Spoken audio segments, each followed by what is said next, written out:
What's up everyone, my name's Jim, and this is episode 1 of Can I Create a Successful Online Card Shop in 2026? Welcome to TinyTrioCardShop.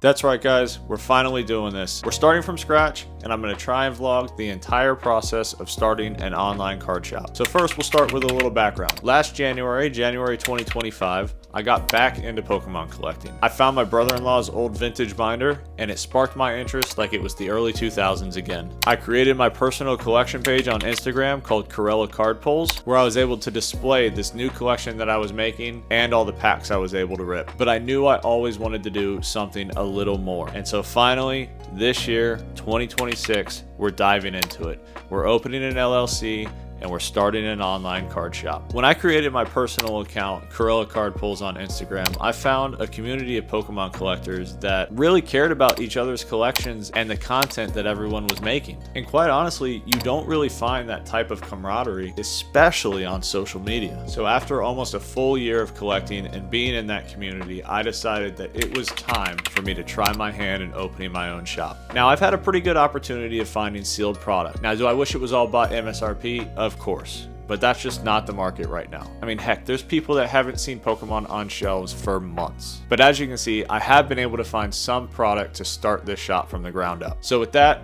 let's dig into the details of TinyTrioCardShop LLC.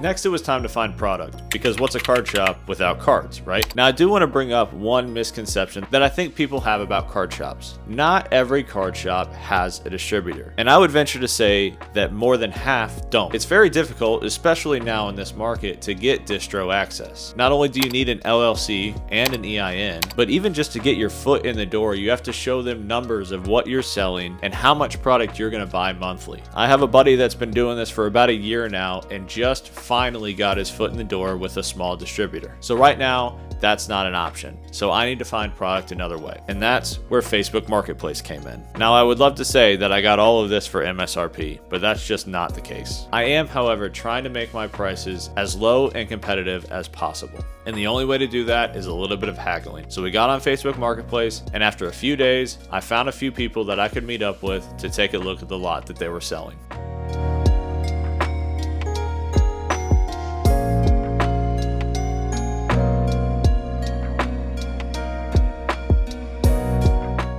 Y'all, just picked up a bunch more stuff from a buddy. So we have those are the Paradox tins right there. I think we have 15 of those total.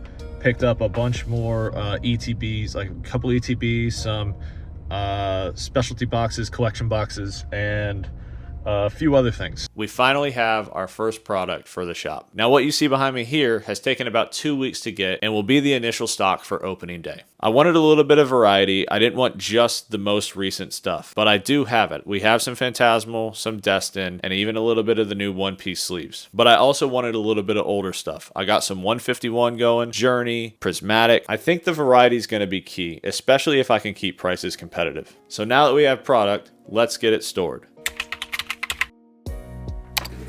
Now, I'm trying to run this shop from one office in my house, along with a little bit of stuff in my garage as well. And we'll see some of that later. But all of my product's gonna need to be stored indoors. And that's where Under This Daybed comes in. First off, everybody say hi to Tiger. Hi, Tiger. So I went to Lowe's and I got a couple of these clear bins that I wanted to store product in.